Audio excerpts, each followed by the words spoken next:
Olá, hoje a gente vai fundo numa questão que, olha, incomoda bastante o Brasil. Por que o nosso PIB per capita não sai do lugar há décadas? Pois é, uma situação que deixa a gente perto da metade mais pobre do planeta, né? Exato.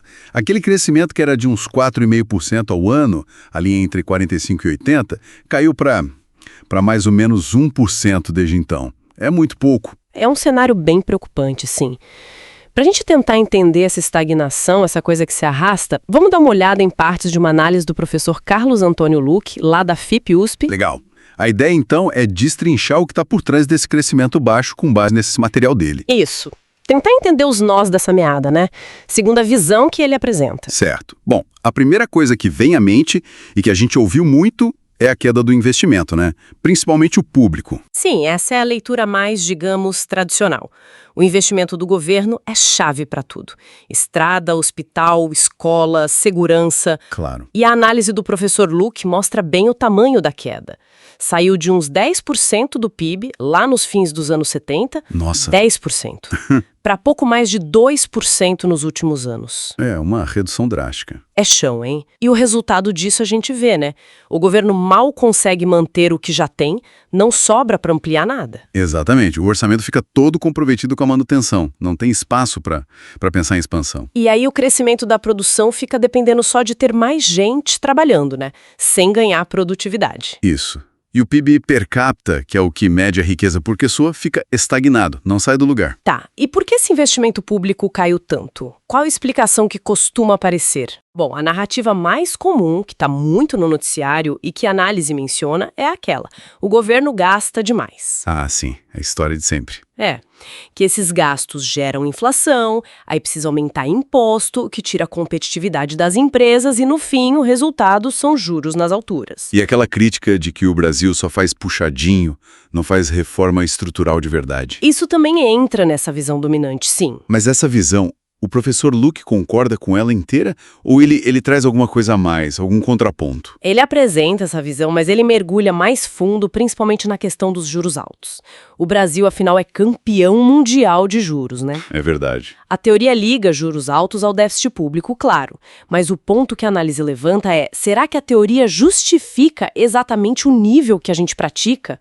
Sei lá, 15%, por exemplo? É esse o número mágico? Interessante. Quer dizer, a base para definir algo que custa tanto para o país pode ser meio frágil. É um ponto bem instigante da análise, sim. Para definir a Selic, o Banco Central usa conceitos como PIB potencial, inflação e ato do produto. Que é aquela diferença entre o que a gente poderia produzir e o que realmente produz, né? Exato. E também a taxa neutra de juros, aquela que nem acelera nem freia a inflação, teoricamente.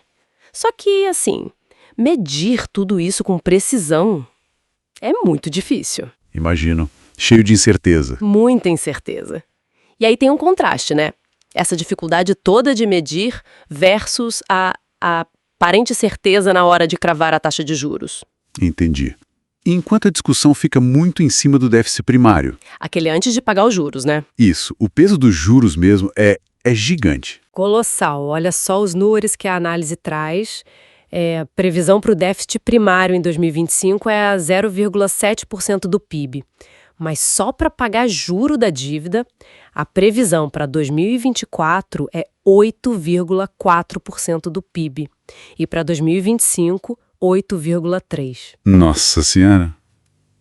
Quase 10 vezes mais. Pois é. Aí o déficit nominal, que inclui os juros, vai para menos 9,1% do PIB na projeção para 2025. É muita coisa. Muita mesmo. E a análise sugere: será que juros um pouquinho mais baixos nesses últimos 15 anos teriam causado um estrago tão grande na inflação? Ou será que teriam poupado um dinheirão público? Que poderia ter virado investimento? Exato. E ainda por cima, estimulado o investimento das empresas também. Muda bastante a forma de olhar, né? E isso conecta com outro ponto que o material traz.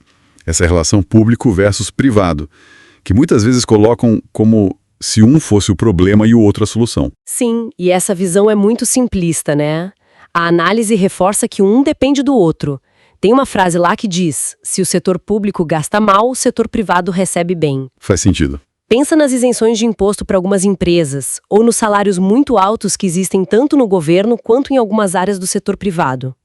No fim, quem paga a conta é a sociedade, né? Verdade. O desenvolvimento de verdade precisa dos dois lados funcionando bem, juntos. Não dá para separar. Total. E, diante desse cenário todo, que é bem complexo, o que a análise do professor Luque aponta como caminhos, como sugestões? Olha, não é uma fórmula pronta, mas ele aponta 4 direções importantes, partindo dessa ideia de que o desenvolvimento é trabalho de todo mundo. Certo. Primeiro, resgatar o planejamento econômico de longo prazo. Pensar o país lá na frente. Ok. Segundo, precisa ter uma discussão ampla, um esforço conjunto, sabe? Governo, empresas, trabalhadores, sociedade civil. Todo mundo junto. Entendi. Ou um pacto, talvez. Algo nessa linha.